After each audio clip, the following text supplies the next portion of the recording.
Thanks for joining us tonight on People's Vote Coventry, our first event. We're a cross-party group of people from Coventry who believe that Coventry and the United Kingdom deserve the right to decide whether or not to accept the final Brexit deal. We're not the metropolitan elite, we're just normal people from Coventry who want the best for our country and the best for Coventry.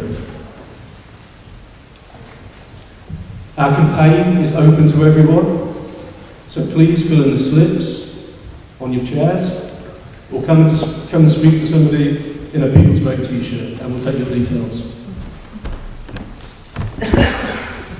Our event tonight was funded by our members and we will be collecting donations at the end. So if you can kindly give donations, we can ensure that we can make other events like this happen. So please give generously. We also should have coach tickets for sale to the march on the 20th in London for People's Vote. And there should be tickets to, well, from Leamington, Kenilworth, and other locations. We are looking at getting buses from Coventry, and those will be free or at a low cost, and we should find out the details of those in the next couple of days. So keep an eye on our website and Twitter accounts, our Facebook group. So tonight is going to be split into two sessions. First, our guests will speak, and then we'll take questions from the audience, starting with those submitted by email. We're aiming to finish by about 9 o'clock. And yeah, please remember to give donations on the way out. Okay. I'd like to thank our speakers for coming here tonight, and I'll pass you on to Paul Waitley, our treasurer, who will introduce everyone. Thank you.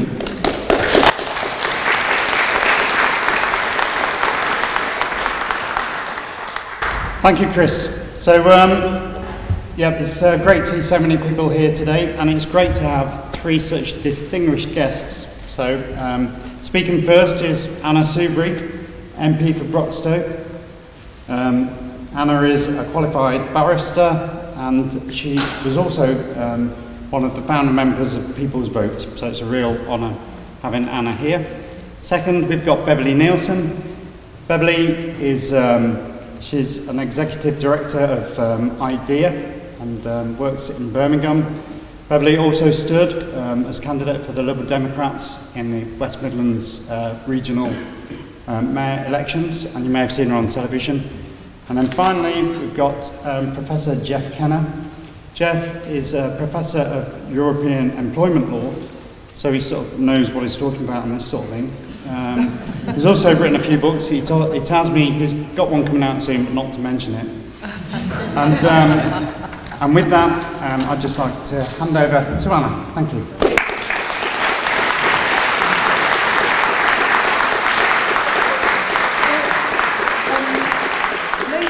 Thank you very much indeed for inviting me along this evening. It's a genuine pleasure to be able to get out and to talk to people about why I and others from all political parties have formed this group called the People's Vote, to explain what it's about and obviously to take any questions and any comments that you have, I think, at the end of our three speeches to you. So one of the things I don't want to do is actually talk or rerun the referendum for all sorts of reasons. The first thing you could say, of course, is that we've had that debate, we've had the vote. 48% of those people who voted in the referendum voted to remain within the European Union, and 52% across the whole of the United Kingdom of those people that voted for us to leave the European Union. And whatever your views are, whether you voted remain or whether you voted leave, I think there's one thing upon which we can all be agreed. It was probably one of the most dreadful campaigns that have been put on both sides, that have been put forward to the British people probably ever in the history of our country. Because however you voted, what I get back, and remember my constituency, don't believe all the stuff you read about how my constituents voted, because the result was for the borough, which is bigger than my constituency. But because we know what the votes were in Nottingham, because it's declared by ward, and because obviously I'm the MP and one of my people was actually in the vote and they saw where the ballot boxes were coming in and how they were going. We reckon that in Broxton we were actually right on 48 and 52. 52 leave, 48% remain. But one of the things which I'm getting back, almost from people, however they voted, the paucity of the campaign meant that they actually didn't really know and get all the detail that they believed that they should have had in order to make and cast the vote that they did, especially now that we are set to leave the European Union, and we've begun to understand what I call Brexit reality. So after that day,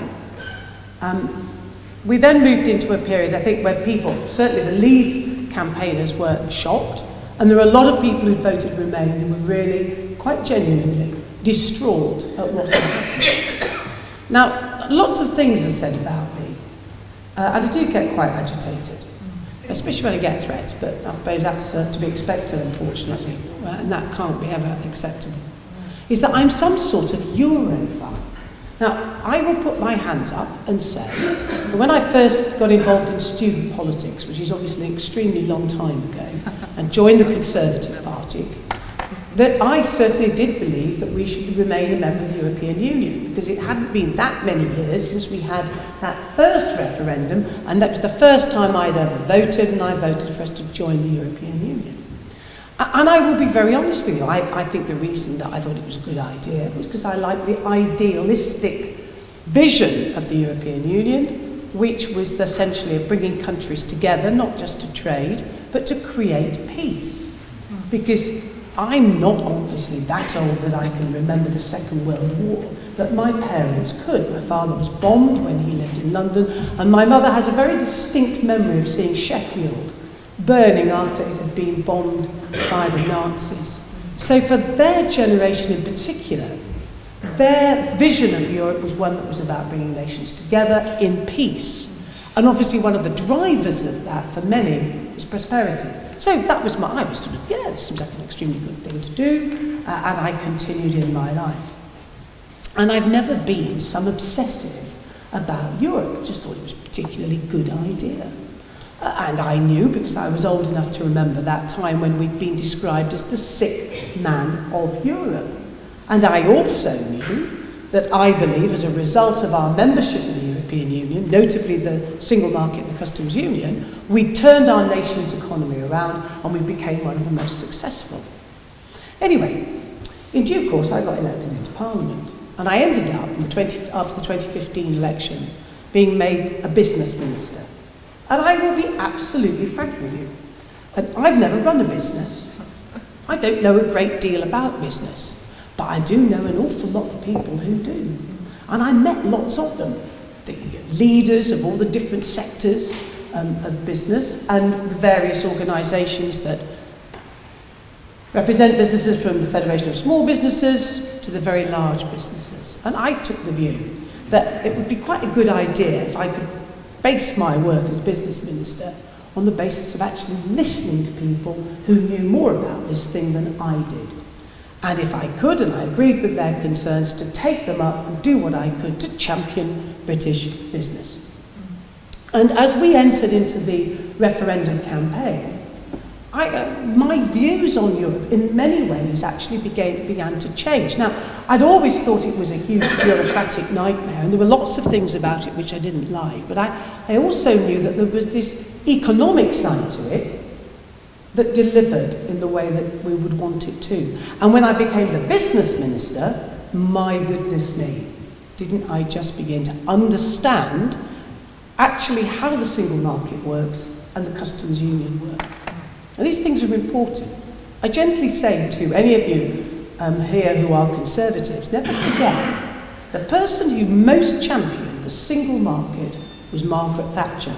She gave a great speech in the 80s about why she was championing the single market and the huge benefits it would convey to our economy. In fact, when she went to Japan and she persuaded Japanese business at a government level to invest in our country on a scale that we'd never seen before, she made a promise that our country would never leave the single market. To her, it was inconceivable.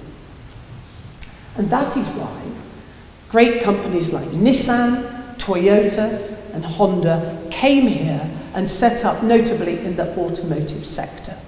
And I speak with some passion about this, because again, I'm old enough to remember the decline of many of our traditional industries, and I'm from works up in North Nottinghamshire, which relied heavily on the coal mines. And the fact is that for many people in our country, they lost their jobs through the recessions, through some of the changes in the way that we do things. And I'm somebody who has no romantic attachment whatsoever to pits. I think anybody who had to go and work underground had a job that was actually a filthy job and it actually killed people. But what it did do was, if you're in a good deep pit like we have, many of them we had in Nottinghamshire, it paid you good wages. It gave you added value to your jobs. It gave you a sense of being in a community. If you were a miner in Worksop or anywhere else in our coal fields, and many of you will have roots back in Warwickshire where there were pits as well, you would know that your miner's welfare was at the hub of your community. It was where you went to socialise, it was where your children may have gone to play football, your wife, because women didn't work underground, your wife would be involved through the welfare, again, in community activities. So these were great jobs with this added value. In my own constituency, there was a company called Siemens, great manufacturer. And again, there was the club. These were skilled jobs, well paid, good terms and conditions. People felt valued and they were proud to do that work. And with the sort of investment that we saw in those new manufacturing jobs, like the car industry, there was actually a restoration of those high-value jobs. So if, like me, you go to Nissan in Sunderland, as I did after the referendum, if you go to Toyota, just outside Derby, and understand how they operate and work, you would understand the workings of the single market and what we call the just-in-time supply chains.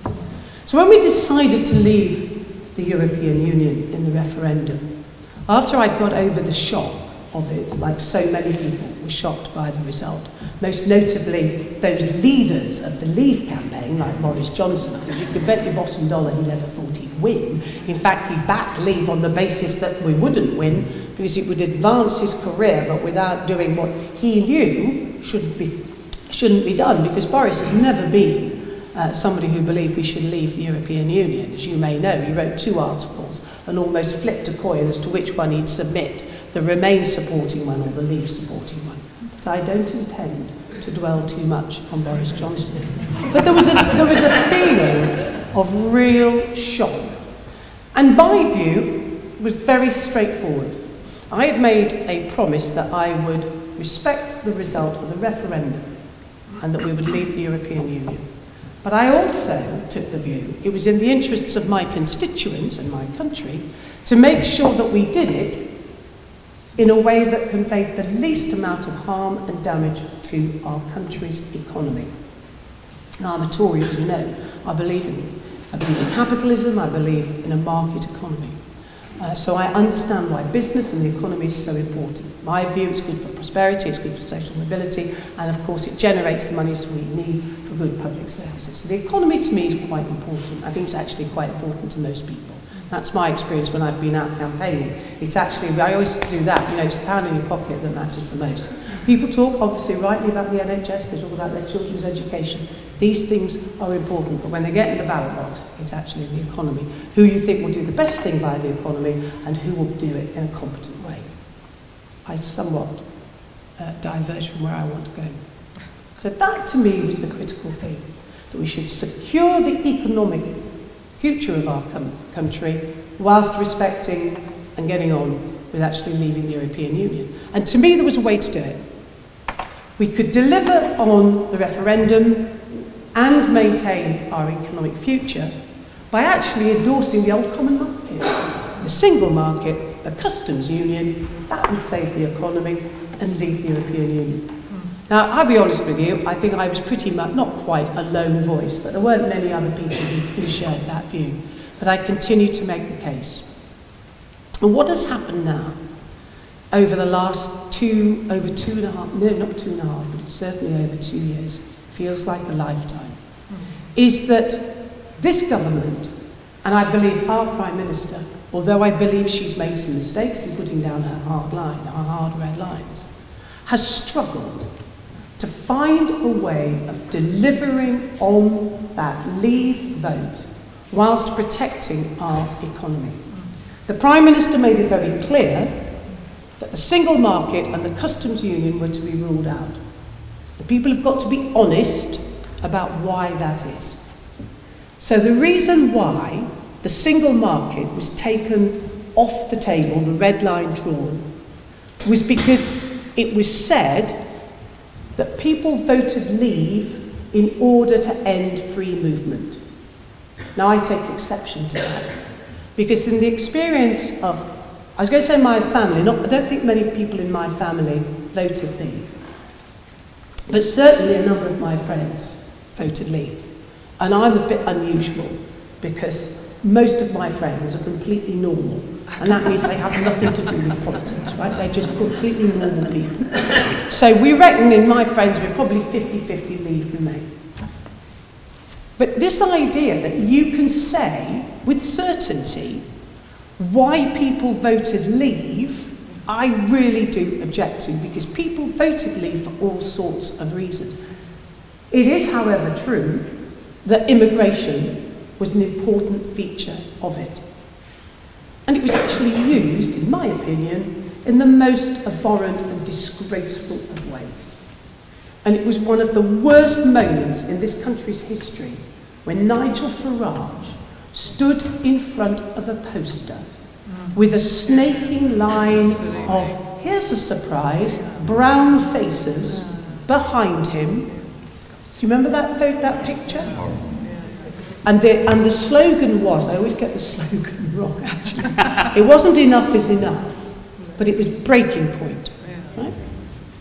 Now, that snaking line of brown faces was absolutely diddly squat to do with the immigration, the migration of people into our country.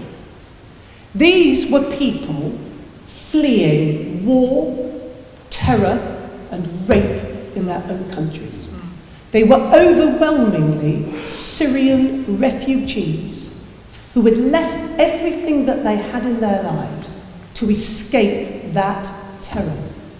They were people literally looking for refuge. And I've been to Jordan. I've been to the Zaatari refugee camp. I've got 4 Syrian families, actually 5 now, refugee families living in my constituency. And every single Syrian refugee I have met wants to go home. And if you think about it, of course they would want to go home. The trouble is, they've been away from home now for so long. They are fearful about what they might want to go back to, but they didn't positively choose to leave their home like many do in other circumstances. They fled war, terror, torture and rape.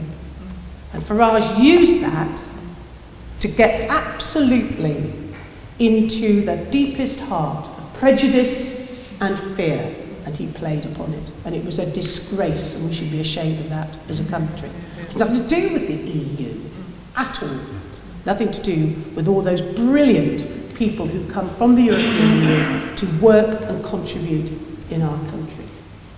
So people voted leave for different reasons. Yes, there was the dog whistle on that, but there were many people, and I respect their views, who voted leave because they thought it was about our country's sovereignty. We can have that debate, but sort of had that debate.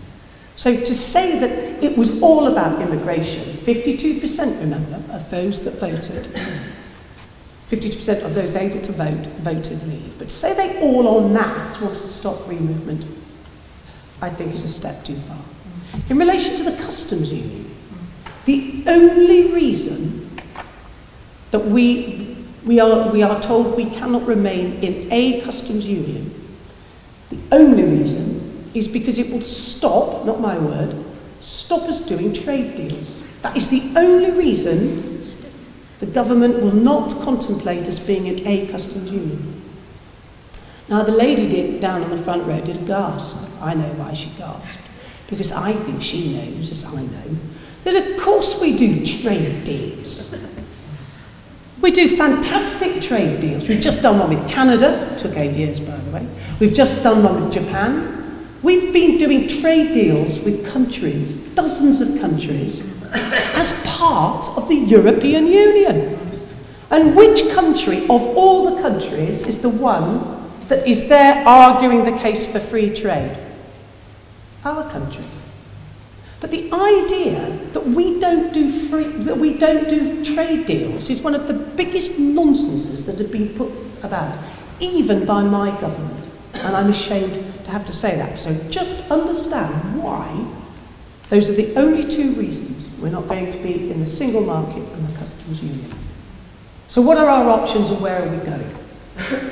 If we won't take the Norwegian model, which is the single market and the customs union, then we have this thing called Canada Plus. As I say, our trade deal actually with the Canadians took 8 years. Oh, and by the way, it doesn't cover huge parts of our economy. Oh, and by the way, did you know that that Canadian trade deal, by the way, actually allows a considerable amount of migration in from Canada? No, I don't think they told you those bits, did they? So those are our alternatives, Norway or Canada. Norway we can't have because I'm afraid the government's drawn those red lines. And the problem is with Canada, even though it may take a long time to negotiate, it doesn't allow for no hard border in Ireland. Now, I'm going to, again, I'm sure a lot of you actually know this fact.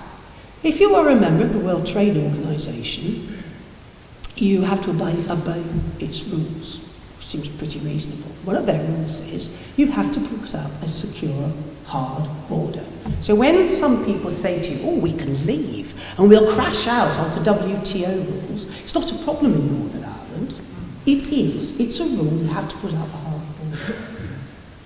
And if we have a Canadian-style trade deal, we will have to put up a hard border in Northern Ireland.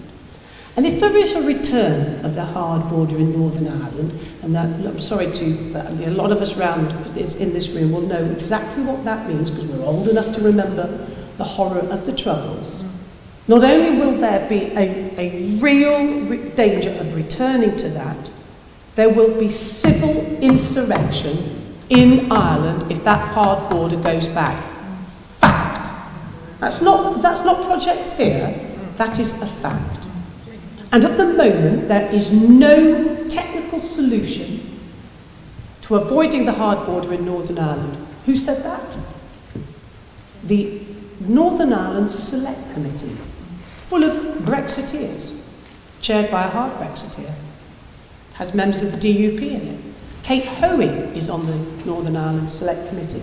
They went all around the world, all around the world. So where are the two softest borders in the world? One between Norway and Sweden. It's a hard border. It's a remarkable border. I've not been able to get there yet because so many people are trying to get over and see it. It actually extends 15 miles each side in order to try and cope with the volume of the goods that are going through in the most frictionless way. It is a hard border. Norway, as you know, is a member of the single market. It's not in the customs union. Sweden is in both. So you would have thought, with the common rule book of the single market, it would be something that's going to be working really well.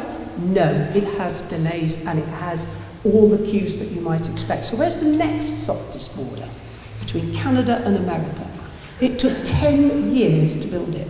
It cost £10 billion and it serves 100 companies, mainly locked into the supply chains for the Chicago automotive sector. So when people tell you the technology is there, they're fibbing to you. Now, some would say, well, they fibbed to us about the £350 million extra for the NHS, so there's no surprise. But these are the realities of Brexit. And in my opinion, I actually genuinely believe it is now impossible to deliver on Brexit. Really? I genuinely do not see a way through this. And in parliamentary terms, I think we now have a really serious problem.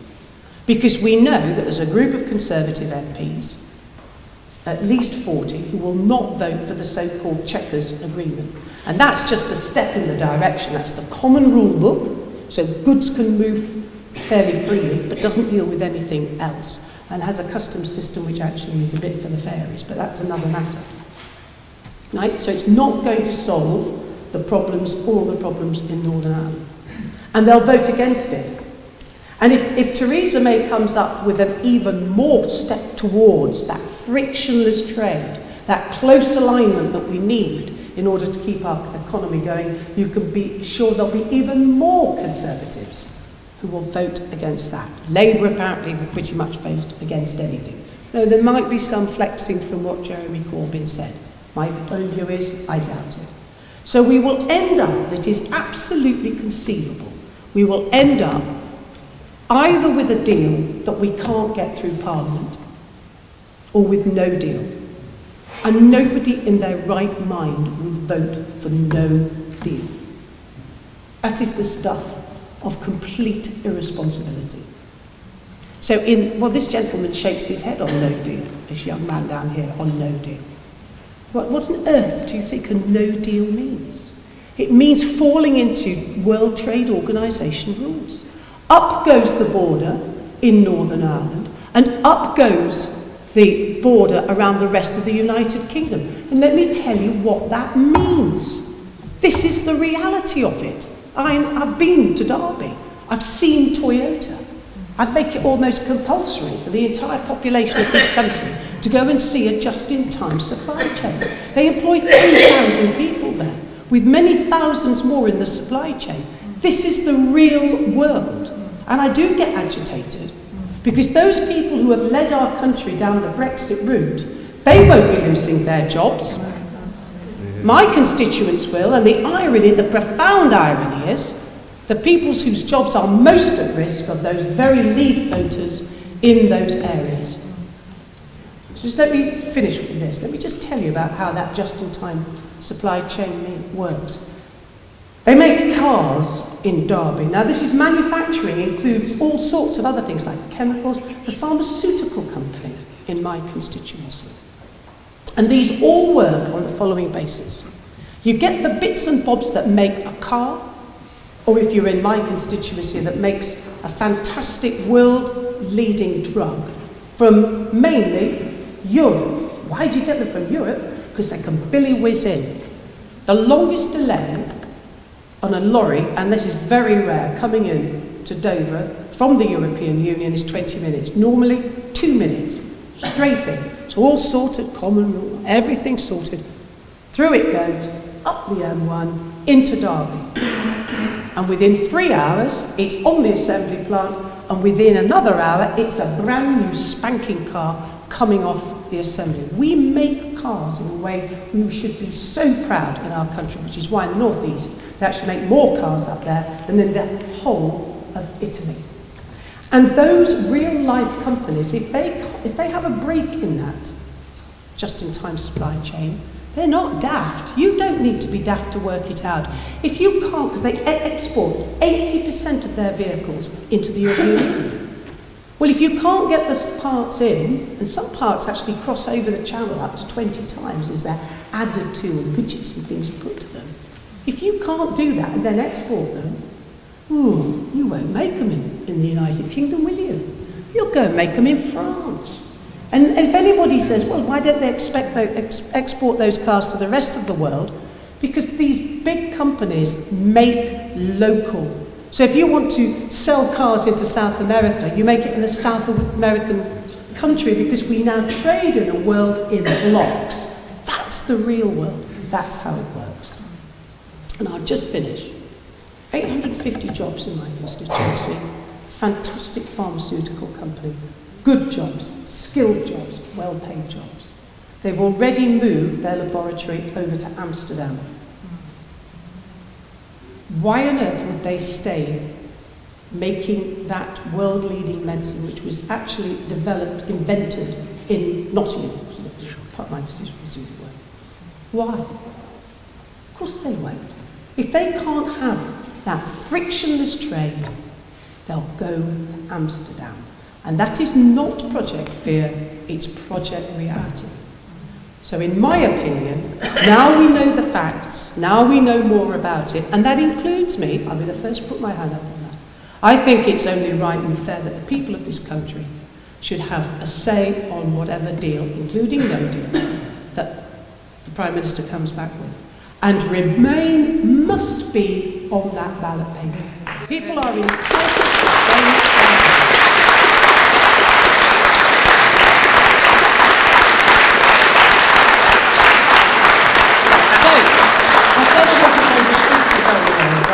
I was given the opportunity, so I'm afraid I took it. I'm really sorry. I just want to finish by saying thank you for that. And if you do believe in a people's vote, what I'm finding is when you get out and talk to people, and I spent 4 hours in Nottingham, it's the city of, my home city, and what I'm finding is older Leave voters in particular are listening to their children and their grandchildren, and they're looking at their futures, and they are looking at whether or not we shouldn't have that people's vote, and they are beginning to believe that we should have that vote, so that instead of voting Leave, they'll put their children and their grandchildren's future first, and on that basis they want to vote Remain. Join the people's vote, get involved. If we vote, we've got less than 6 months to save our country from the biggest, most dangerous decision I think we've made, certainly in my lifetime. And I believe in democracy. And just because you've had a referendum doesn't mean to say that that's the end of it. And if the people want to have a vote, the people must have a vote, and I hope you'll support the campaign.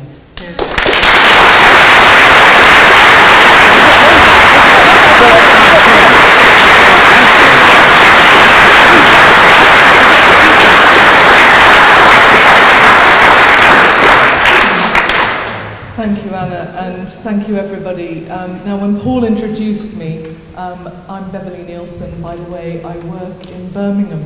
I'm not from Birmingham. I hope you won't hold it against me. I'm thrilled to be here this evening.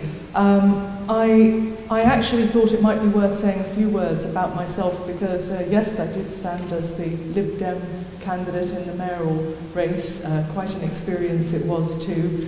I've lived and worked in the West Midlands for 25 years, actually, and my family, I come from a mixed family, actually.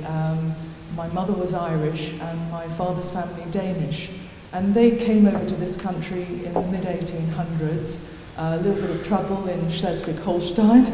Luckily, I'm not saying that after a drink or two. But actually, I grew up in Ireland, and I witnessed the terrible troubles in the north in the 70s.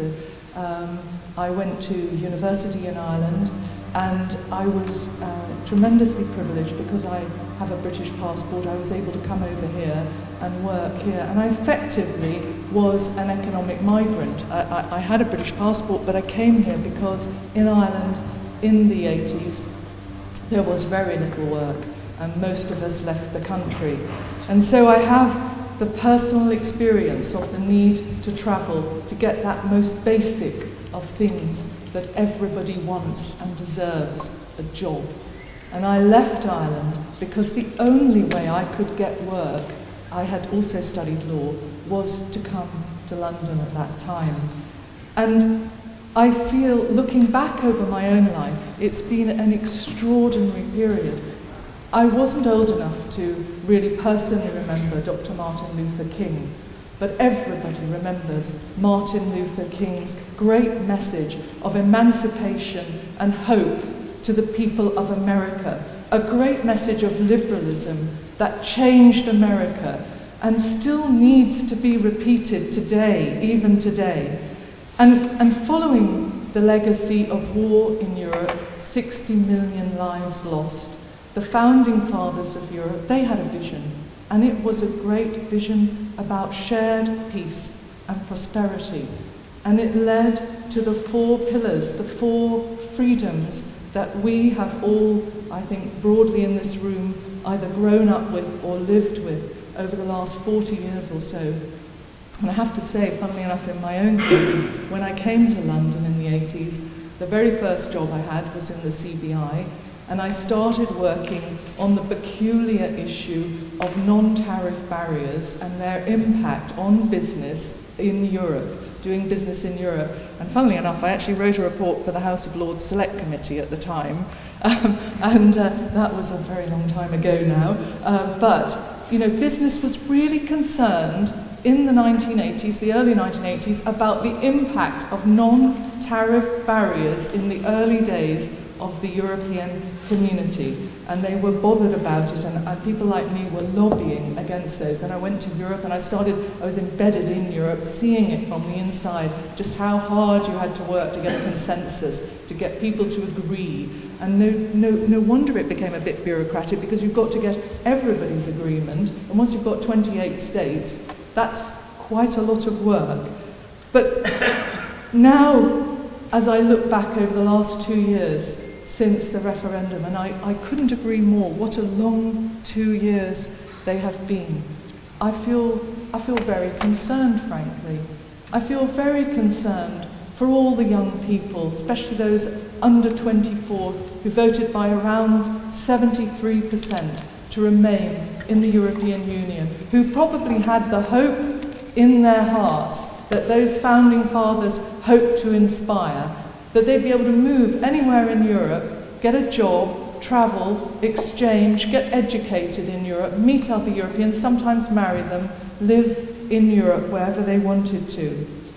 And I feel very concerned about just families, actually, because increasingly, the more we find out about this Brexit business, the more we find out it's actually not quite the doddle that we've been sold. Actually, you know, we might need international driving permits. Now, we're kind of gearing up for millions of drivers. We heard about pet permits. If you happen to have a few ferrets, you might need to, but also cats and dogs, you might need a pet permit for those. And now we're hearing about queues for people with UK passports. And given that 400 or 285 million or so people pass through the airports, a separate queue seems to be what is being discussed at the moment for those of us with British passports. And I feel really concerned as well about the British expats, the 1 million or so British expats, because apparently they're entirely in the dark, and they really don't know whether they're going to have the rights to travel after Brexit, assuming it goes ahead, about what's happening with professional qualifications. And if we do have a no-deal crash-out situation, then it could be illegal to pay private pensions for our fellow UK citizens living in Europe. And I feel really concerned as well about EU immigrants working here, who came here to work, to get that basic right of a job. Because we've seen this tremendous rise in hate crime, which is really frightening, and you know, makes you think about the values that we're being sold at the moment through populist movements.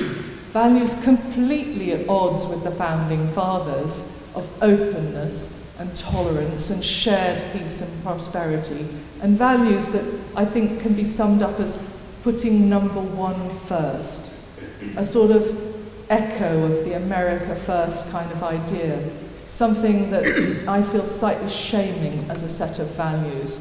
Because in the end of the day, it's a bit like saying, this is my driveway, and putting up keep off the grass signs all over my grass. But sometimes, you know, I need my neighbour to look after my child, or I might even need to park my car on their driveway sometimes. And that's the kind of world it is. We need these migrants in this country to keep, at the most selfish reason, to keep our economy going. And since the vote, 1 in 5 doctors from the EU are now leaving, 20%. We've seen a fall. Those of you who work in the NHS will know the dramatic fall that we've seen in EU-registered nurses applying to come and work here, 96%. I read today in the press, you probably saw, that there's been a halt call to the heart drug, because actually they don't know. They say they don't know what is happening, and with 6 months to go, they can't take a risk on that drug being tested. So for patients, I feel concerned for patience. And I think today I was asked really to speak a little bit about business, and the first thing I want to say about businesses in the West Midlands who I've worked with for the last 25 years, both as a director of the CBI, as a director myself of a business, is they just don't know what's going on, and that uncertainty is killing off investment, and that in turn is killing off jobs. Now you may say, oh, that's fine. We've got the highest rate of employment at the moment that we've had in years. What are you worried about, Beverley? Well, I think there's, first of all, there has already been a really big cost to Brexit to our economy, and much of it is hidden, and it's just beginning to come through.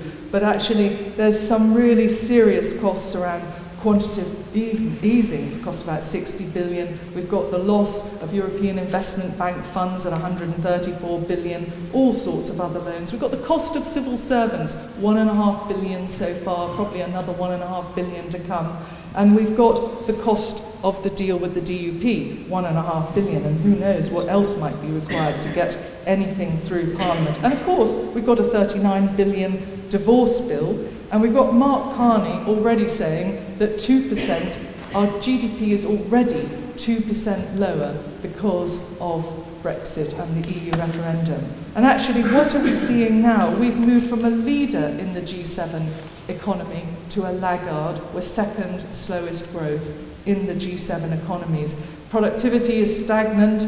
The pound is at its lowest in years, inflation is at its lowest in 5 years, and UK growth is at its weakest in 5 years. And I think for a trading nation, a nation that wants to be doing deals all over the world, these so-called trade deals that Anna was talking about, actually we've got a very big deficit. And we have a particularly big deficit on manufactured goods at the best part of 100 billion. The analysis that's been done so far, the EU exit analysis, which was leaked in January, shows a few things that are really worth thinking about. The cost of a no-deal Brexit is 8% off our economy in the next 15 years. The cost of a comprehensive trade deal is 5% off, and the cost of a European Economic Area type deal is 2% off our economy. But what that says, interestingly, is that the sectors that are most likely to feel the biggest pain, chemicals, cars, clothing, food and drink, manufacturing, retail, life sciences, are all sectors that we in the Midlands, in the West Midlands particularly, are particularly good at. And funnily enough, the areas of the country that will be most severely affected, North East, Northern Ireland, West Midlands, are people, the very people who sadly bought into the Brexit message, the 350 million a week into the NHS, are the people who are most likely to be impacted. And the businesses that I work with, well, according to the British Chambers of Commerce, 66% haven't done any preparation so far. And anyway, if you do a risk assessment, you can certainly miss the impact of a third country deal on your supply chain. It's really hard to know what to do. And for SMEs, they particularly don't know what to do. And now we're seeing a widening gap in confidence between big businesses and smaller businesses. And the SMMT has said that there is no Brexit dividend for automotive. And Anna spoke about Honda and I think maybe mentioned Nissan, if I remember correctly. But we've obviously got JLR here, 40,000 employees, 260,000 employees in the supply chain, and already saying that if we have tariffs and delays at ports, they'll lose 1.5 billion and they will have to look, they will be forced to leave the UK. And I think an interesting stat from Honda was that they only store enough parts to keep the factory going for 36 hours, and if they were to store enough for 9 days, they would need to build a warehouse the size of 42 football pitches. Now, one of the things I've become really aware of working in the West Midlands is that we hear all this stuff about, you know, that Northern Ireland can't be treated differently and so forth. But actually, the devolved nations have been getting help for their SMEs to prepare them for Brexit. In Northern Ireland, you could apply for a grant of £4,000. In Scotland, you can get a grant of about £2,000. But here in England, you can't get any grants at all. It's just up to you to work it out as a small business, as micro, with hardly anybody. So I think that one of the things that we should be asking for is a fair deal for the West Midlands, a fair deal, in fact, for anywhere in England outside of London and the South East. It's pretty shocking that we only get about 1/7 per head of the funding on public transport that London gets. But we have 80% of all the freight moving through the West Midlands and 30% of all of the car freight. And what I'd really like to see is that we start to get a fair share here in the West Midlands, and that what we're really good at, making things, trading internationally, trading globally, is recognised and gets the respect that it deserves. And that's what I'd like to say. And in closing, I would like to say to everybody here, well done for turning out on a Thursday evening. It's fantastic to see you here. Do continue to agitate. There are other marches and rallies going on. There's one on the 20th of October in London. Do turn out for it. Write to your MPs, write to your councillors. And of course, we all take democracy seriously. Of course, we take the will of the people seriously. But who would do a deal without due diligence? And who would do a deal of such fundamental importance, so important to the rising generations, without any consideration of what it meant to them? I would like to say to everybody here today, stand by your dreams and your values of openness, tolerance, inclusivity, for a better world in the future, and don't let the lies lie unchallenged. We need a people's vote on the deal. And as a Lib Dem, I have to say we must exit from Brexit. Thank you all very much.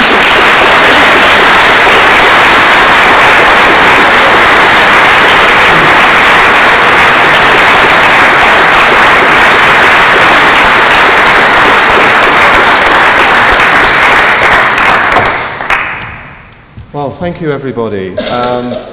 What I'd like to do, first of all, is say thank you, Paul, for your very generous introduction. I was actually invited here with my Labour hat on, but I'm happy to wear my academic hat as well. I haven't actually brought any of my books with me, apart from my treaty book, which I always carry everywhere, particularly when, just to point out what the treaties actually say, rather than some of the stories we often hear. Thank you very much, Coventry People's Vote, for organising this brilliant event, and it really is so timely. There's only 176 days left till Brexit, and we still don't know what's going to happen. It's good to see colleagues here from Stratford for Europe. It was an honour for me to be Labour's parliamentary candidate in the last 2 general elections in Stratford, when we more than doubled the vote. But this evening, I'm speaking in a personal capacity as an ordinary Labour Party member of 40 years standing. It's a pleasure to be back in Coventry. Last time I was here, I was taking some time out from my campaign in Stratford to help Geoffrey Robinson ultimately increase his majority. I don't think Geoffrey is here, or Colleen, or Jim. I think we've yet to hear from them on the People's Vote. My message to them, and to all my colleagues in the Labour Party, is it's time to speak up on the People's Vote. You have hard-working MPs for this fine city, but now they need to come out for a People's Vote for Coventry and for the country's sake, because there are only those 176 days to go. And one of the things we need to do for the purposes of this is to put aside our party differences and unite for the People's Vote. I'm delighted to share this platform with Anna and Beverley in a common cause. This is about the national interest, after all. It's not about party advantage. We haven't got time for that. It's too urgent. We've heard from our other speakers just what the stakes are ahead of us. And within parties, we must absolutely reject futile factionalism and backbiting. It's a distraction and it's self-defeating, and no more time can be wasted on that. Instead, we must work together across and within parties and beyond parties. Many people have got involved in the Europe campaign. It's been fantastically refreshing. Normal people, as I said, who aren't in political parties, getting involved because it means so much. So many wonderful European Union citizens who've made their homes in Stratford. We have a wonderful event, called it the Brexit Cafe, where people come along just to discuss over a cup of coffee and tea what it means for them. And this is the sort of thing that's going on, because the more we do this, the more we concentrate on the task ahead, we can believe that the people's vote isn't just a mere hope and aspiration, but it's a battle we can and must win. And here's why. As I said, 176 days, nothing has been decided. No wonder businesses have begun to move some or all of their operations elsewhere in the EU. To a certain extent, it's been one by one, piecemeal, a steady drip effect. But of course it will be a stampede if we approach March 29th with the negotiations in a deadlock. If the business you work in depends on just-in-time production, as Anna said, and not just that, but not just free movement of parts in the single market, but also cross-border services, because much of the automotive industry, for example, is dependent on services, that business has to make plans for the worst. It doesn't want to, but it has to. So no wonder workers are being laid off. Production has been cut in some plants in the West Midlands to 3 days a week. And in the event of no deal, there are plans to end much of the car production in the UK as a whole. We haven't heard much about that so far, but we will do. Just imagine how devastating it will be for Coventry in the West Midlands if, for example, we lose JLR and other manufacturers. Now, we already know that the UK economy has suffered badly since the Brexit vote. The independent and highly respected Centre for European Reform has recently published detailed analysis showing that the UK economy was already 2% smaller in June 2018, a figure also confirmed by the Governor of the Bank of England. Now, that amounts to £23 billion off the public finances, or £440 million a week, wiping out any so-called Brexit dividend from the fictitious 350 million a week on the bus. No wonder the NHS, our schools, the public services are starved of funds. We had a bus going around here, some of us got on it all over the country. It said, "Brexit, is it worth it?" And the answer is clearly no. Just those 176 days to go. And yet every single version of Brexit will make people worse off. Often the people who are most worse off. Those are official government figures, not mine. And it's estimated, not just over 1 year or two, but over a period of 15 years, people will be worse off. No deal, the so-called WTO option, and incidentally, it's a very complex procedure just to join the WTO, again, favoured by Rees-Mogg. As we've heard, it means 8% lower growth. It means 158 billion less a year. But what it also means, on government estimates, is 2.8 million fewer jobs. We've heard the big hurrah speech by Mr. Johnson at the fringe meeting at the Conservative Party conference, in which he said, we'll go for something like the Canada Free Trade Agreement.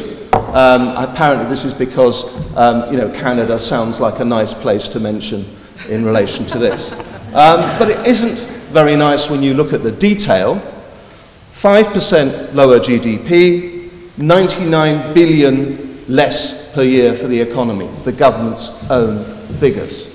Jobs, 1.75 million fewer jobs. So he may say chuck checkers, and we don't really know, no one's actually worked out, because checkers is so complicated, just how many jobs will go from that. But this option, in many ways, is even worse. And then there is the European Economic Area Agreement, often presented as a safe haven, supported by some, and I can understand why many MPs supported the amendment in Parliament relating to that. But it involves being in the single market and having no say. And actually, when I think about this more, and I spoke to a lot of people during the referendum campaign, many of my students and others, the one thing that actually inspired, it wasn't immigration so much, it was this argument about democracy and control. And yet the European Economic Area means that we have to accept all the EU rules without having a say. And if we did that, and there was no referendum, no people's vote on that, that would be appalling, when we have the opportunity to remain and being in the single market, and of course have a really big say. Because it's often not mentioned that the UK has supported over 95% of all EU legislation when it's gone through the European Union institutions. And the other thing that's often not mentioned is that the UK has the largest vote in the EU Council of Ministers, equal with France, Germany and Italy. So the UK would lose all that influence under that option, but even if we put that to one side, it is economically bad. 2% less growth, 39 billion a year, and 700,000 fewer jobs. And I'm emphasising the jobs because none of these options is good for employment.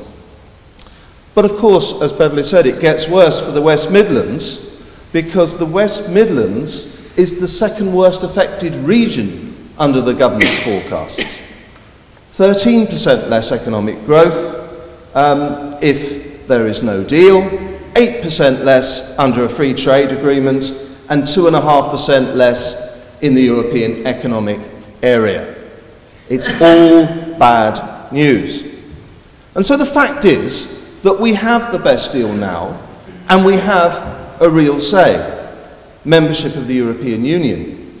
And I say to Colleen, Geoffrey, Jim and other colleagues in the Labour Party, you know that, you know what it means for jobs, we need you to come out and support a people's vote.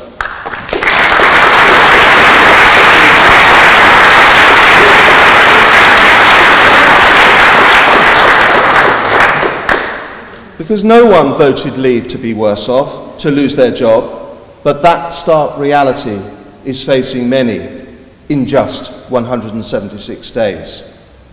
There are many slogans that are being thrown around. There's so much fiction, that's what really annoys me. Jobs-free Brexit. A Brexit for jobs. No, there's no such thing. Every single form of Brexit will cost jobs. Negotiating exactly the same benefits as the single market and the customs union. No, not possible, it's a fiction. Either you're in the club or you're not. And it's time, therefore, for all parties to end these fictions and face the facts, to get down to the hard work of what lies ahead.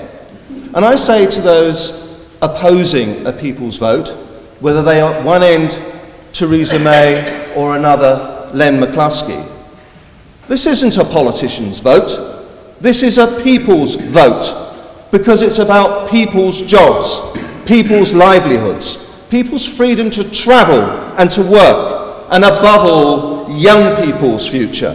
A generation that overwhelmingly saying that it favours a people's vote, and yet many were denied the vote in 2016. And that's why it's a people's vote.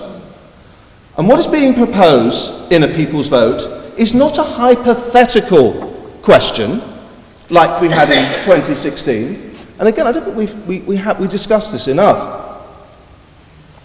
Let's remember what the question was.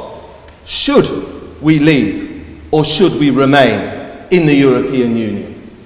It was a question to seek the views of the people as to what was their preference. We know what the result is, and we must accept the result. We can have an argument about all the issues to do with the referendum. But it was a hypothetical question. But now it's real. We know what it means. People will see what it means, it will come back, and the implications have been made clear. Do you like the package that's on offer, or should we remain? Because we can remain if we want to. The Article 50 process can be extended to allow time for the referendum, and then it can be reversed if the people's vote is to remain. Now, Keir Starmer's speech at the Labour Party conference last week was, I think, a transformative moment. As the pre-conference survey showed, 86% of Labour members support a people's vote, and over 90% of them would vote to remain. Now, Labour is now meant to be about listening to its membership. Yet the conference motion was diluted, but Keir Starmer added that killer line to his speech. Nobody is ruling out Remain as an option on the ballot paper. And the atmosphere, it changed in a moment. He got the biggest standing ovation at the conference. And now we know the stark reality of Brexit. The choice for any Labour politician should be clear. When I joined the Labour Party, I did so for a simple reason, because it had, to me, values of social justice, equality, fairness, solidarity, and internationalism. Those are values that I still hold dear, but they cannot be fulfilled under any form of Brexit, soft or hard. I remember well in the 1980s and 1990s how it was that it was the European community, as it then was, that rode to the rescue and introduced a social chapter, a social Europe. It was needed, because Europe, it's very important that Europe is about business, but Europe should be about people too. Outlawing discrimination at work, improving health and safety, introducing paid annual leave, the 48-hour week, equal treatment for part-time and fixed-term workers, maternity leave, increased parental leave, and so on, and strong environmental protection too. It was only then that we in the Labour and trade union movement fully understood how much the European Union matters for working people.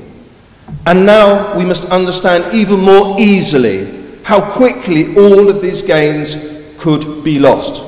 Yes, we can have a Labour government, but a Labour government could be replaced in the future. And those gains could be lost, stripped away by any future government in 5, 10, 20 years' time. And there'll be no one out there, there won't be a Court of Justice of the European Union, there won't be other member states to come in and support us. That will be it.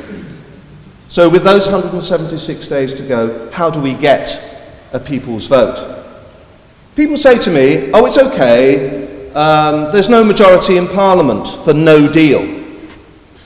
Actually, that doesn't matter, because Parliament isn't necessarily in control of the process. If Parliament can't reach a decision, in 176 days, no deal happens automatically. So without an agreement, and unless there is an agreement, and Westminster votes for it, and of course the European Parliament has to vote for it as well. In that scenario of leaving without a deal automatically, there will be no people's vote, and all the negative consequences will be felt at least after the transition, at least after the transition period. Sorry, I put that the wrong way around, sorry. If there is an agreement, then there will be no, and it goes through Parliament, there will be no people's vote, and all the negative consequences will be felt, at least after the transition period. And to me, that would be an affront to democracy. And so that's why Parliament has to vote it down, because anything that comes back is going to make people worse off. It won't be Chequers, it may be a hint of Canada, but it will say very little about trade. It'll be just a political declaration, because a trade agreement has to be negotiated after Brexit. But if it gets through, it will give a green light for a hard Brexit in future. I'm just coming to the end. So once, if we have a situation where, as Anna says, and I believe she's right, it's impossible to deliver on Brexit, then a people's vote is the only viable option. First, because there will be no appetite in Brussels and very little time for renegotiation. And second, because there won't be a general election. Anna, will you be voting for a general election? No. So I think we need to, it's another fiction. We've got to focus on the reality of the situation. And at that point, Keir Starmer and others need to play their card. And MPs have to put aside their party differences, their factionalism, and put the national interest first. A people's vote with a Remain question, to save this country from catastrophe, but also to offer a positive future for our young people as British citizens, fully independent as we are now, and also as European citizens, a dual identity which so many of them have, and so many of us have, able to travel, study and work freely in an interdependent world where we can achieve so much more together for a better future than we can do alone. 176 days, Coventry. Our work starts now.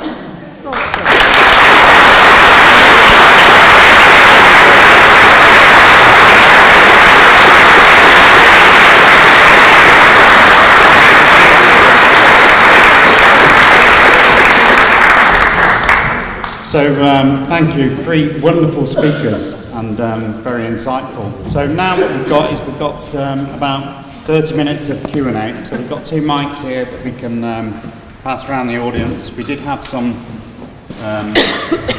pre-questions sent in, but we can open this up to the floor. So what do we need to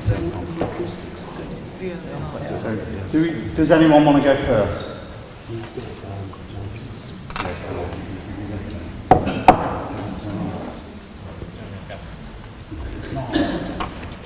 You can take that one, so the acoustics are quite good in here. Yeah. If Jeff is you're all right now, quite first. I am, yes. That one, that's okay. Hello? Yeah. Wonderful.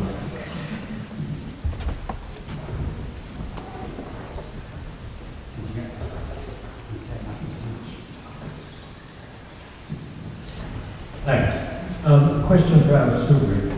You said, I think, we'll end up either with a deal that we can't get through Parliament or with no deal at all. Can you envisage any likely deal at all which would do anything but great harm to the UK economy? Can you imagine anything like that? If so, what would it look like? Well, I think my idea, as I said, would have been the single market and the customs union. And I think if we'd, in the first few months after the referendum, if we'd had a free vote, no whipping, we would have got that through Parliament. But truthfully, I think the moment's gone. I mean, Geoffrey's right. There's a very good argument, well, obviously, about this problem that you become a rule taker. My own view is if we joined EFTA, actually, the fact that the United Kingdom was in EFTA, I think, would actually change that in the terms of being able to have more influence. And in fact, if you, as I've done, met and spoken with the EFTA people and their court, for example, actually they do have quite an influence. But I mean, even, you know, the government, remember this is now a Brexit government. Right? This is a Brexit government.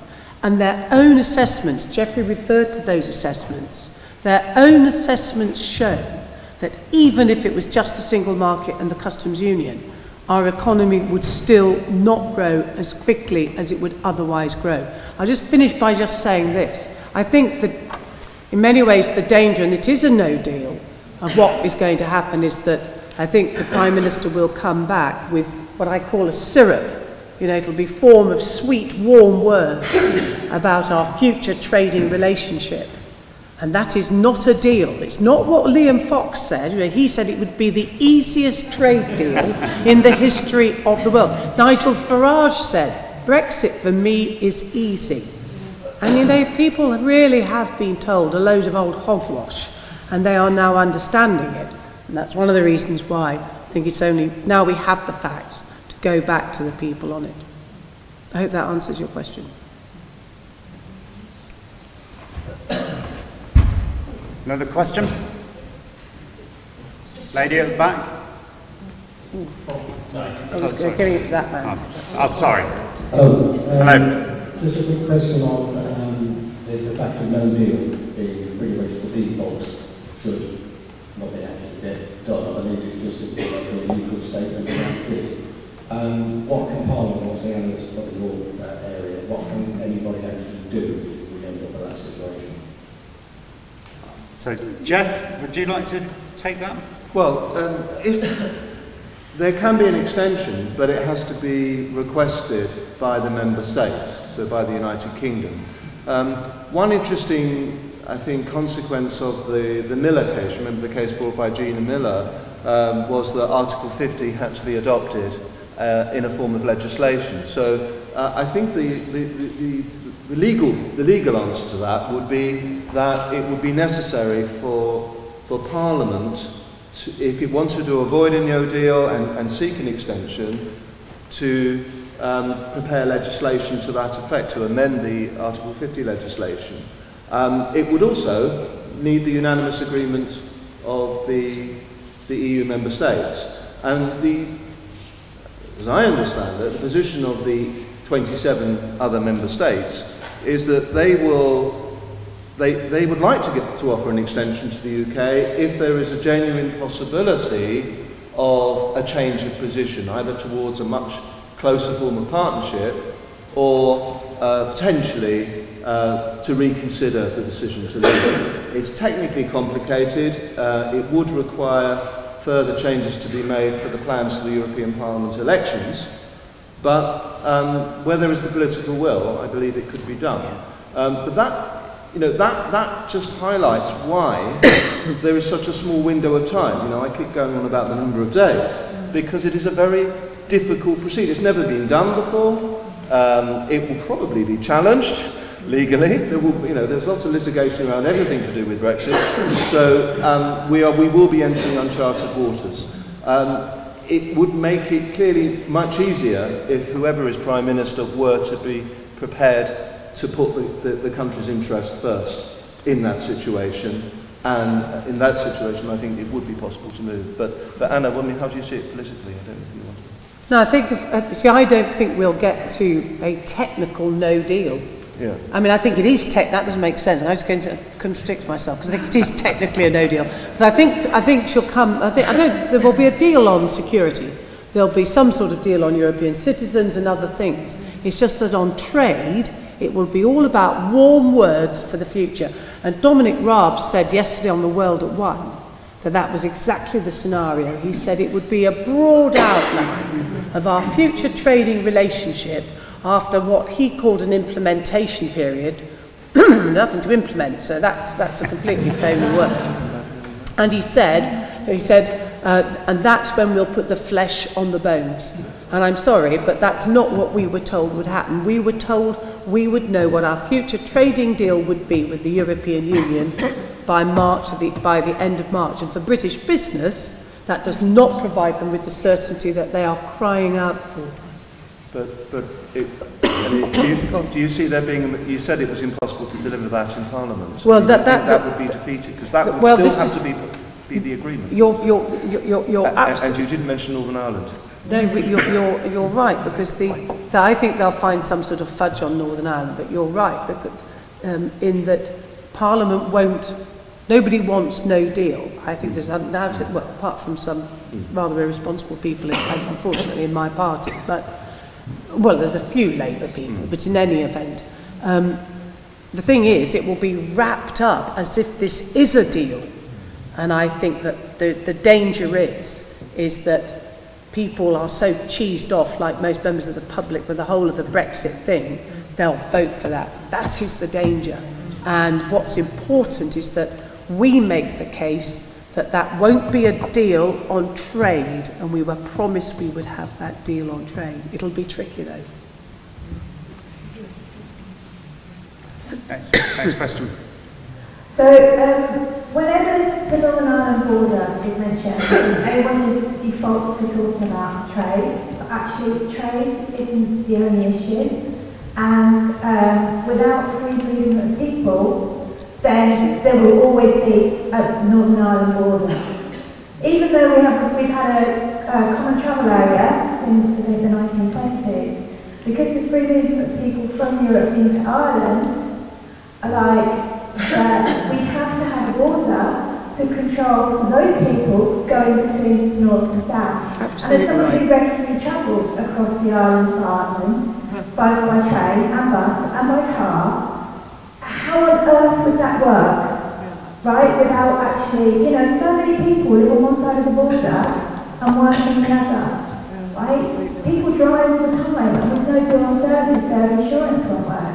So can we please stop talking just about trade in Northern Ireland and think of the real social consequences for people living there?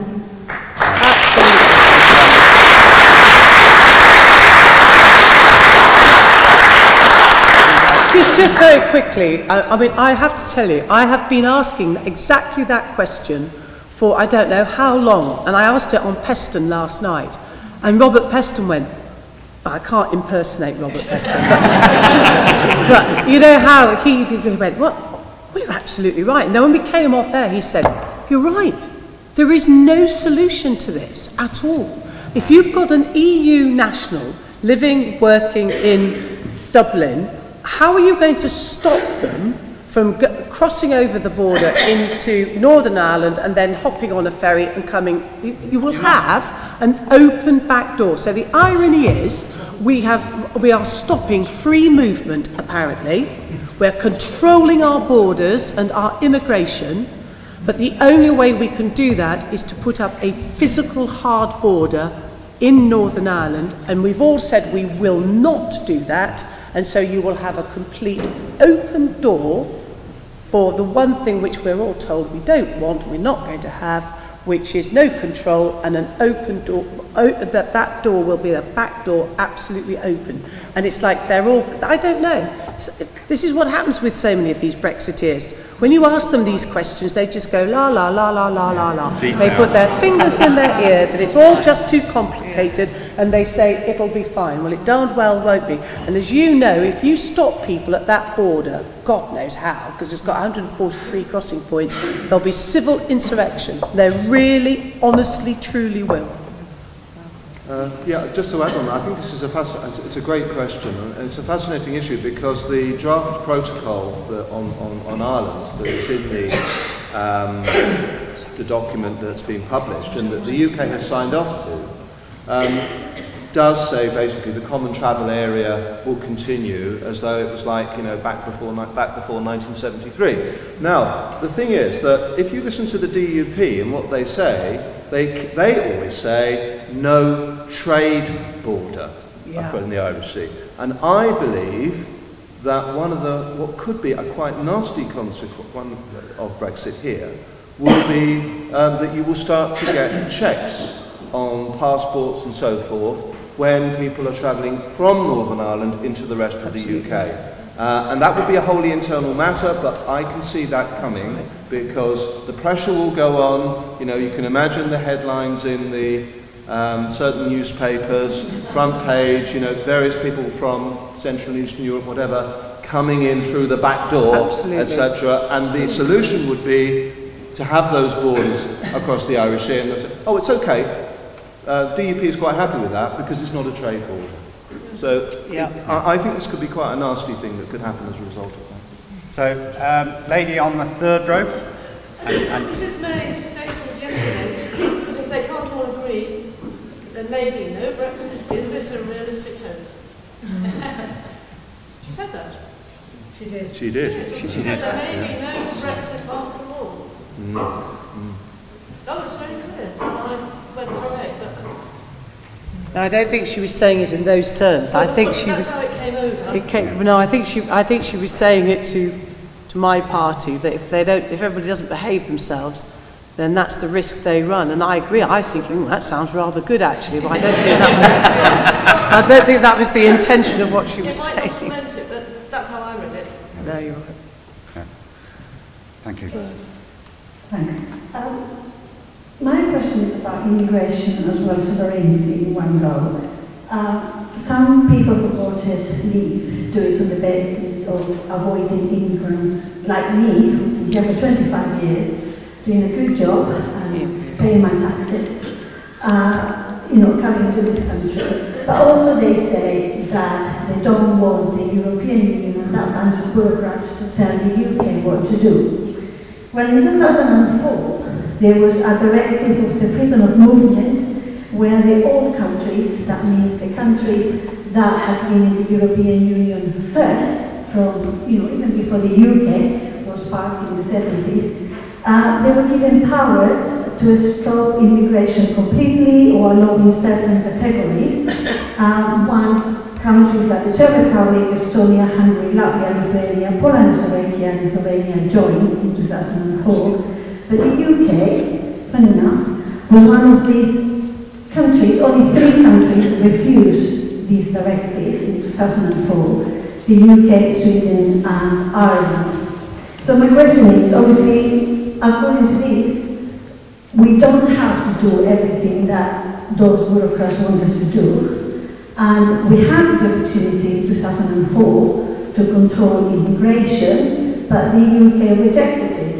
And I just want to know why. Because if we've done that, as in other countries like Spain, where I'm from, Belgium, France, Italy, everywhere else apart from these 3 countries I've just mentioned, the UK included, after 3 months, all EU citizens living in a European country need to be either working, have a member of the family working, or have sufficient funds to live and have full sickness insurance. If not, they can be returned to their original countries. And now Spain is one of these countries that says everybody who comes from the European Union country needs to register in 3 months.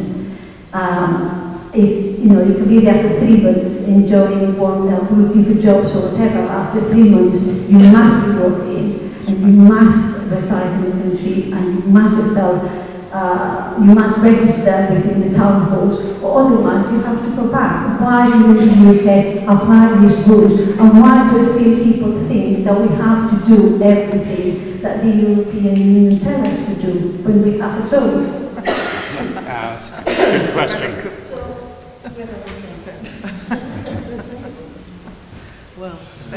Okay. Well, just to say, I mean, we always hear about free movement, and then there's like the sentence ends. But the legal position is that there is free movement of people and a right of residence, subject to the limitations and conditions laid down in the EU treaties. So it's open to every EU member state to apply those limitations and conditions, as long as they don't do so in a way that goes beyond what is permitted.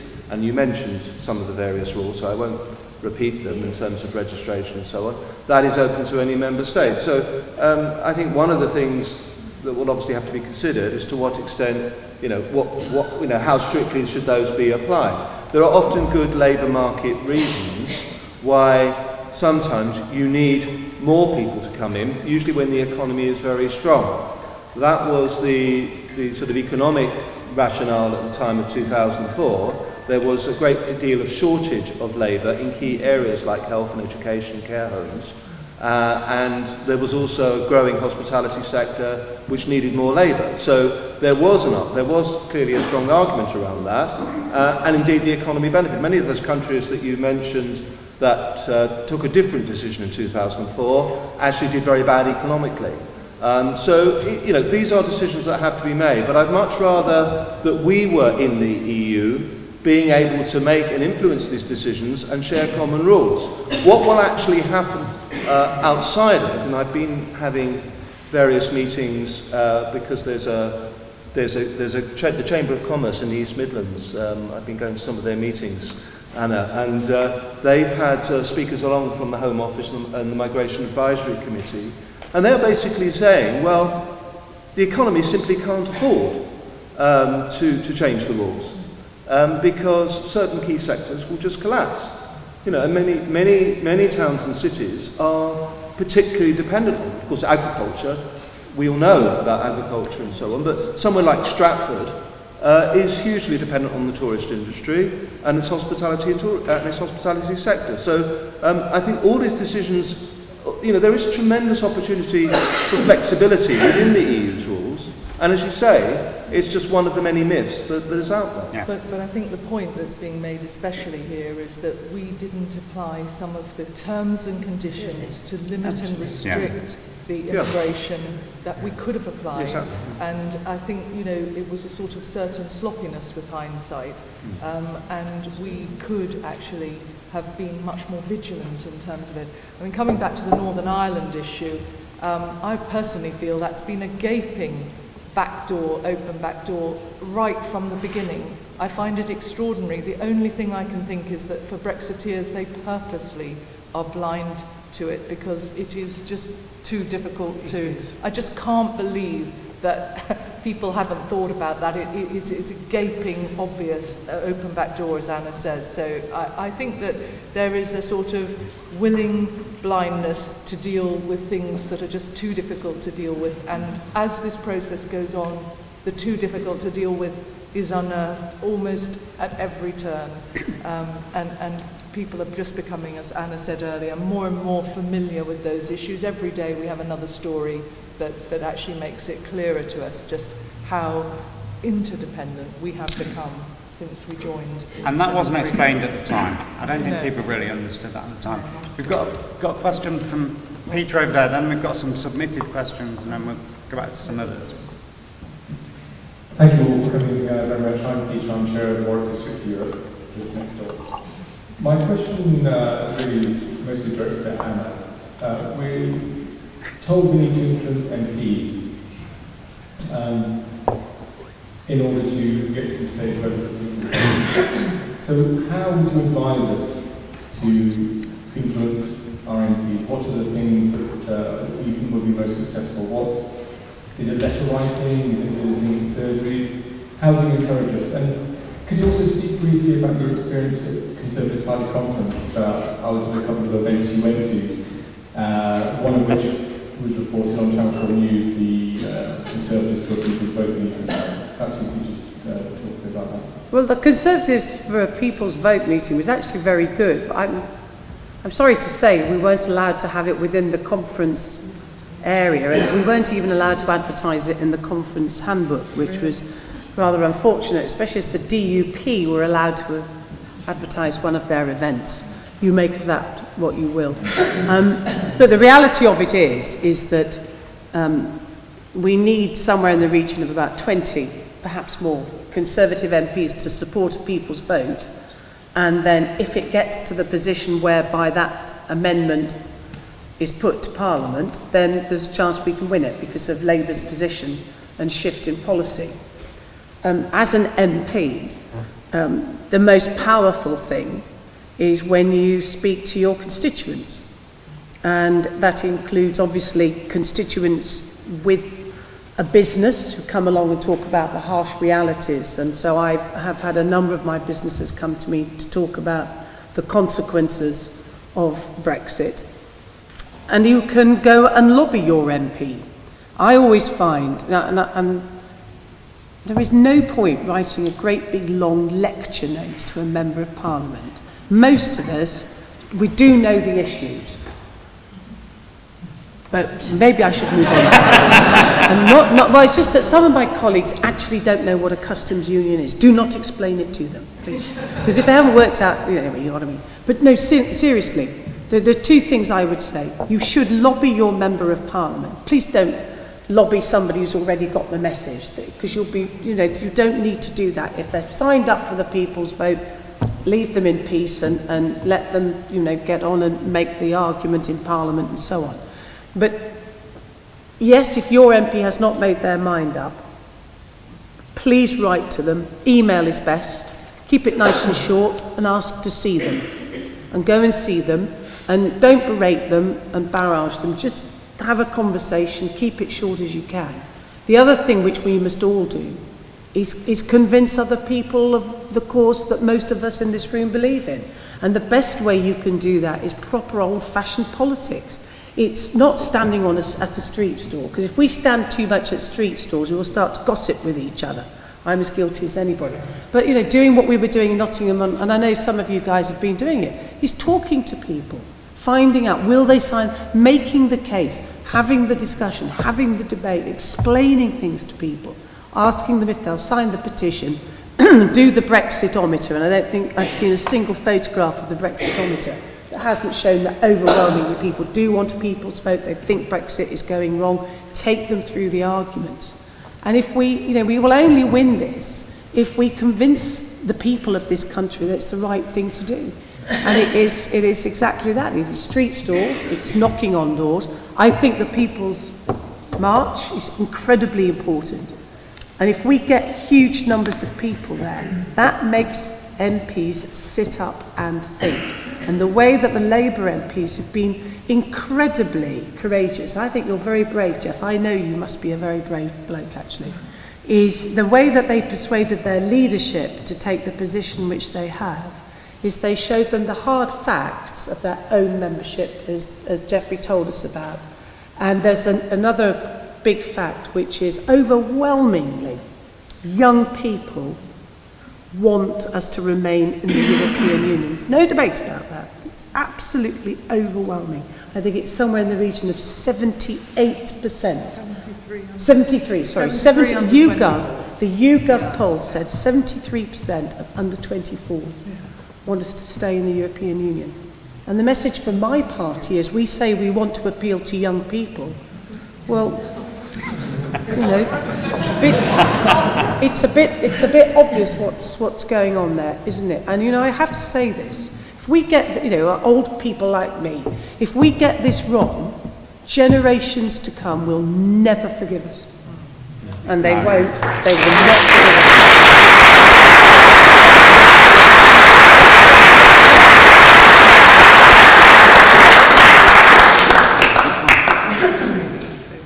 So the lady in the centre. Some people have people's votes there. The question will be, and they're fighting on voting for a deal or no deal. So what will the question be that they're voting on? So what would the question? The question is, what would the question be? If you go, there's a brilliant document that was put together by Lord John Kerr, who was the author of Article 50. Dominic Grieve was on it, Chris Leslie, Caroline Lucas, obviously cross-party as ever. And they looked at this, and they've done a roadmap, what they call the roadmap to the people's vote. You'll get it online. And it explains the stages, and it explains the alternatives. It would be decided by Parliament, but Labour have taken the view, I think we've got them there, that Remain must be on the ballot paper. And if there is a deal, even if it's the no deal, that should also, in my opinion, be on the ballot paper.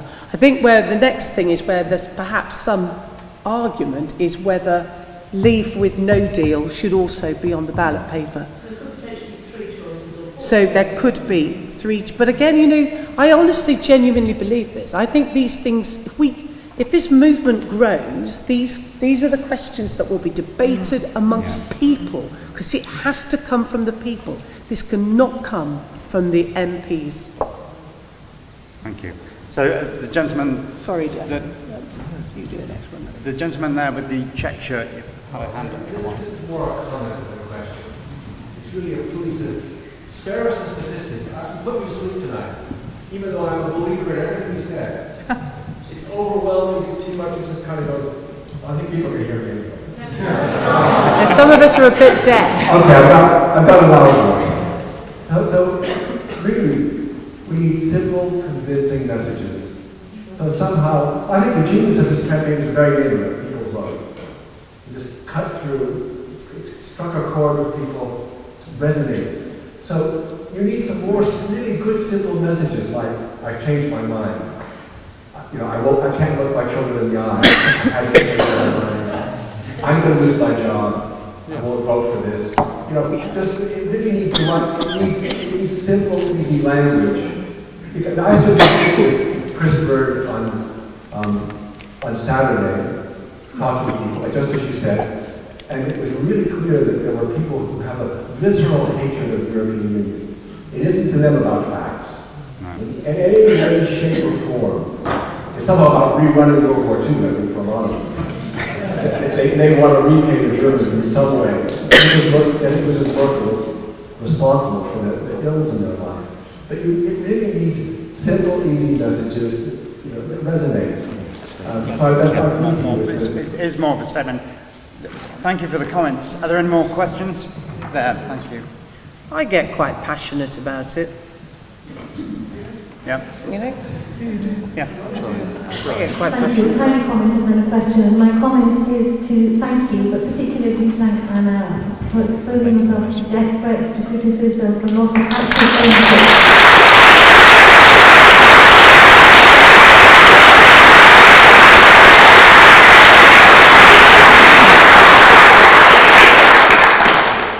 we acknowledge and honour the personal cost that is taken for you and for your colleagues in the Labour Party as well. So the question is about food security, and I am riveted by facts and statistics. I travel regularly to Central America. The pound is on par with the dollar. When I was there, when I crossed through in this year, and I'm extremely worried about food inflation and food insecurity, the dependence that this country has on imported food imported from Europe, the fact that this country is not food self-sufficient, and what that is going to mean for the very poorest people in this country. Perhaps that's something I'm sure Jeff. Thank you. Yeah, no, I agree. It's a big concern. You probably saw reports about the likely cost increases to food of over 9 billion. It's another stat. 9.3 billion, in fact, additional cost of food. 70% of the food that comes from elsewhere is imported from the EU. So it's a very big factor. We obviously have the highest inflation in 5 years. We've got if we were to crash out with no deal, then the pound falling again, probably by another 20% or so, is extremely likely. So the cost of living impact on all of us. I mean, it doesn't bear thinking about, frankly, but you know, that is the worst case scenario by a very long way. And I think it really does. You know, no deal is better than a bad deal is just such a nonsense statement, but I think, you know, just at the most simple level, in terms of food, drink, to those who drink, energy, yeah, jobs, everything, you know, that's very, very bad. Your pharmaceuticals, your drugs. I mean, we saw this story about the heart drug trials halted because of fears over post-Brexit rules, because we couldn't clarify, you know, what our situation was, and this company just said, we can't hang about any longer. It's less than 6 months, and we're moving and we're stopping these trials. So moving on, we've got some emailed questions that we said we would ask. The first one is from Owen Reed. Is Owen here? Owen, do you want to ask your question? Yeah, please. Thank you. My question could be to anyone on the panel who really wants to answer. So, on the 23rd of June 2016, 17,410,742 people voted to leave the European Union, with this country's biggest ever democratic mandate. Now, both sides of the campaign said, if we vote to leave, we are voting to leave the single market. If we vote to leave, we are voting to leave the customs union, leading figures from both sides of the campaign. Now, we've had the referendum, and frankly, as a Brexiteer, all I've heard tonight is just the argument for Remain coming out again. You said this isn't about whether you voted for Leave or for Remain, you said this is about the final deal where, no, I think this is just about you wanting to push the argument against Remain, where the thing is, we need to unite the country now, and we need to listen to what the country is voted for. Can you get to the question? Because if the country is voted to leave, Owen, can you get to the question? we were told we will. No, we have not split the country. Not the Leave side, not the Remain side. You can't say just one side split the country. Owen, can you get to the question, please? Sorry, all I'm getting to is, if we've had this decision already, then how come you're supporting a people's vote when technically it's not a people's vote, it's just the politicians telling us we should vote again because they didn't like the first decision? I think I'd say to you, Owen, is this. Look, you know, we live in a democracy, right? And I agree with you. I mean, as I said at the beginning, I had said, and in fact, the majority of members of Parliament also went and voted for Article 50 as an act of respect for the referendum and to begin the process of leaving the European Union. But the simple, hard truth of it is that as the reality of that has unfolded, people are seeing the consequences of that decision and they don't like it.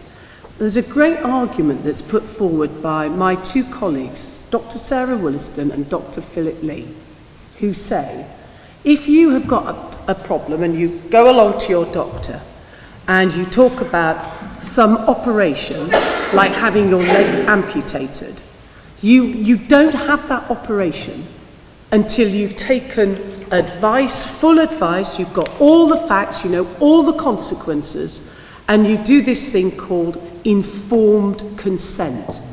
And having made the first decision, which is I think this leg's going to have to come off, you then go off and you go through that process as I've described, and then, and only then, do you give that you give or you don't give your informed consent.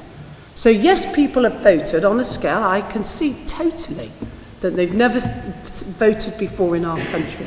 I think people are entitled only to give their final consent to this on the basis of the information as it's now emerged. And I'm sorry, this is a hard, cold fact.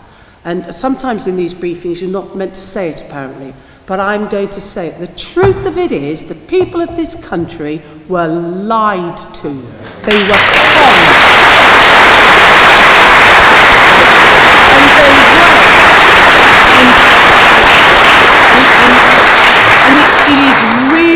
Really hard and tough, some of this, because you know anybody involved in politics is aware of the vote and all the rest of it, but you know sometimes you've just got to do what you believe is in the right interests of our country, and that is, to me, and I've thought about this long and hard, this is we have made a dreadful mistake, but it is not about politicians telling people. It really isn't.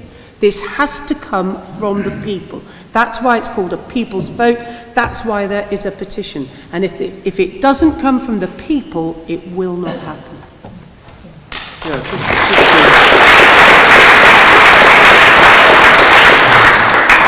Yeah, I agree. I mean, to me, you know, democracy didn't end or didn't die on 24th of June 2016. And two things have really hit me considerably. One was a couple of weeks after the referendum, the university called a meeting of all the staff together who were concerned about Brexit, and we just appreciate it. I think it's because something like 1/4 of all the researchers, the scientists, the academics, and indeed all the staff who work at the university are European Union citizens. Many of them are in families, partners who are British, or they've been here many years. Many of them are on short-term contracts and so on. And the sheer sadness and the sort of things that people were saying to us about, well, before the referendum, I felt welcome, I felt wanted in this country.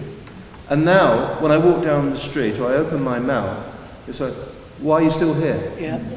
And it's just so unnecessary, and the amount of hate that was unleashed by things like that Farage advert, horrible advert and so on. And the other thing was, when I stood up last week and gave my first lecture to mainly 18-year-old first-year students doing their law degree, and looking and talking about their future, And there it was, the situation that not one of them had a chance of a vote.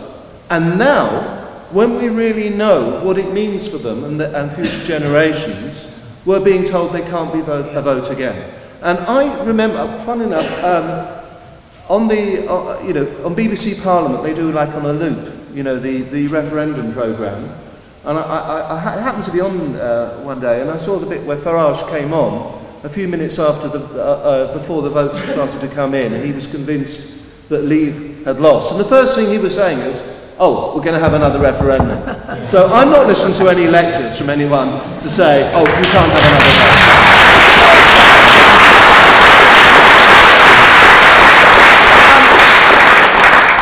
I think from my side, as everybody on this platform, we totally respect democracy. But people were told that we were going to be £350 million better off. And if you tell people that their mortgage is going to be paid, that they're going to have the most fantastic home in the future, that their job, they're going to be paid a huge amount, of course they'll buy it. But in the time since, in 2 years since, we have found out, no, actually, it's costing us £500 million a week. It's costing every single household £900 a week. So how is that the 350 million? And I think if you told people something that was wonderful, and then it turns out that it isn't actually that, I think that every single person in this country, especially young people like you, with all your future ahead of you, should have every opportunity for another vote. And if the future is so great, then in the way we were told, then everybody will vote the same way again. So what's to worry about? Could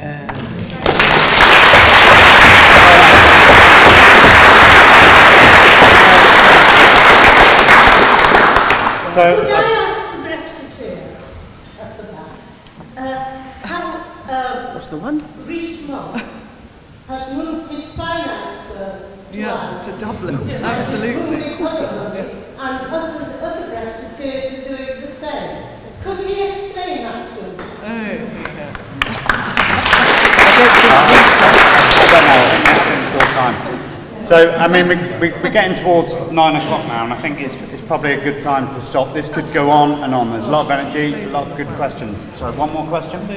One more question. Right at the back. And one at the back. We've got 2 more questions. One at the front, one at the back. One at the back's first, then.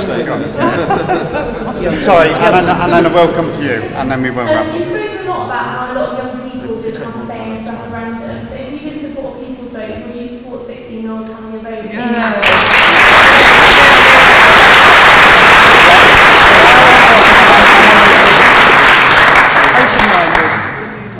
Yes, the lady at the front will address both questions together. I'd just like to make one remark on behalf of us Wrinklies. I should say that the analysis of voting at the referendum showed that more old people voted Remain than young people actually voted. But anyway, I did have a question as well. If we do get people's vote, how can we ensure a fair vote given the lamentable performance of the Electoral Commission last time?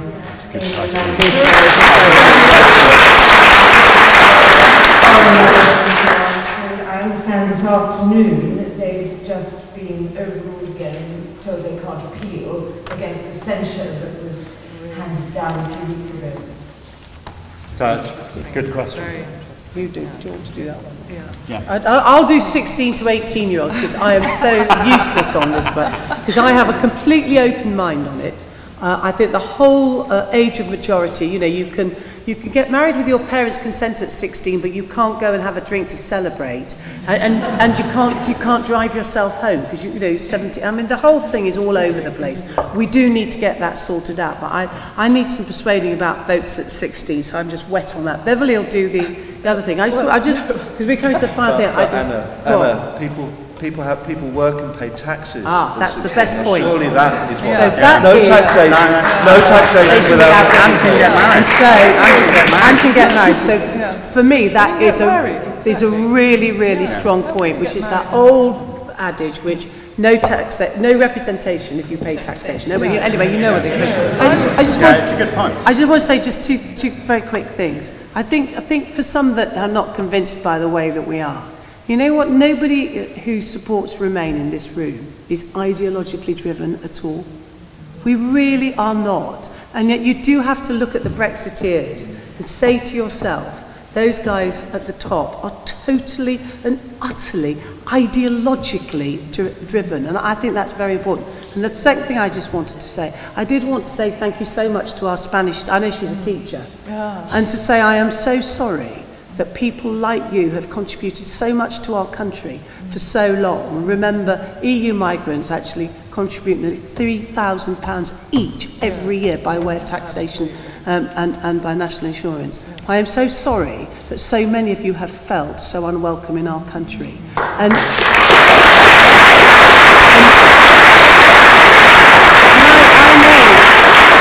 I know by his applause, Owen agrees with all of that, but the simple truth is this wretched, blasted referendum has divided this nation in a way which none of us have ever seen before. And it's true what was said about people being spat at because of their accent or the colour of their skin.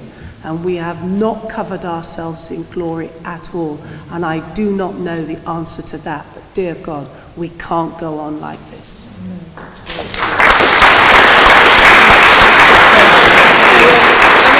I very much agree with 16-year-olds having the vote. I think Jeff's articulated it very well, but I think also getting married. If you can get married at 16, why can you not have a vote? I think the fact that this in other referendums, younger people, EU residents living here were able to vote, and our expats over Scottish referendum, 16-year-olds were able to vote. Yeah. So I think we need some consistency in these matters. I definitely think the Electoral Commission was shown up to be really wanting. Toothless, absolutely. Not only over the issue of the funding, the Russian funding, but also actually the Russian infiltration of social media. I think we really need to stand up to this. On the one hand, we're accusing Russia of coming over and poisoning residents, but what about poisoning the minds of our citizens? So I think we need to stand up.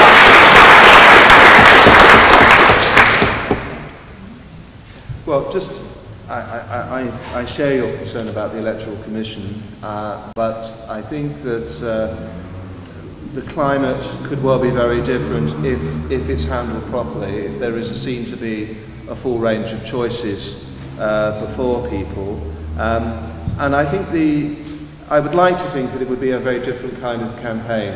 Many of us, and I think this may reflect the concern of the Leave, some of the Leave side about having another referendum. Many of us have, as Anna says, not for ideological reasons, but just because actually in many cases we just feel that we've lost part of ourselves because of this, have got involved in campaigns like this, and we are hugely motivated for it. There's also going to be so much more, I think, attention being placed on fairness. So it would ideally be the case that action, were to be taken on the findings of the Electoral Commission. But of course, Parliament is completely paralysed by Brexit. There isn't the parliamentary time.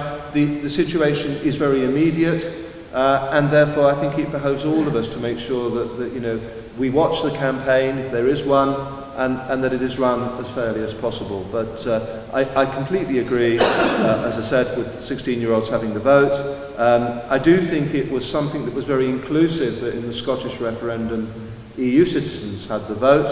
And I also think that one of the most appalling things that happened in the Brexit referendum was that British people, say expats, who are in other EU member states, who had been out of the country for, I think it was more than 15 years, were denied a vote. And many of those were people who were working for the government, for Britain, either as civil servants or advising industry, business, 20, 25 years, and they were denied the vote, and they unfortunately lost a legal challenge. So I think the vote should be opened up more widely, but above all, what matters between now and over the next 176 days is to keep the campaign going. Get on that march, fill those coaches, and make sure that the message is carried.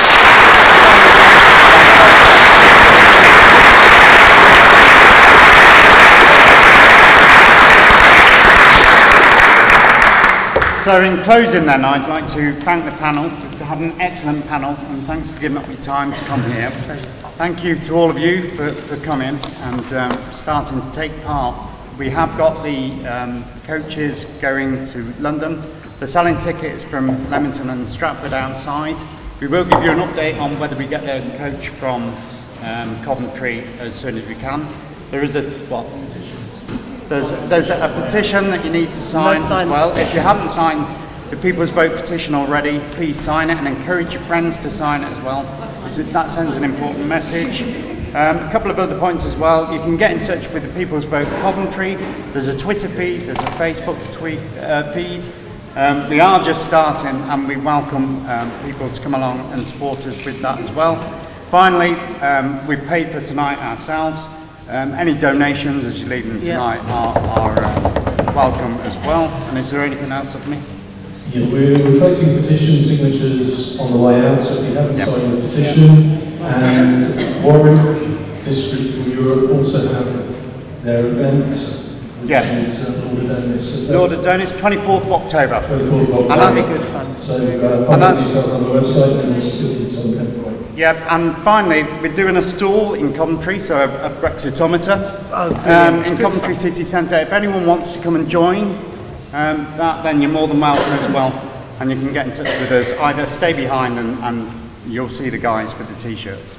So other than that, I think that's it. Thank you very much, everyone. Thank you.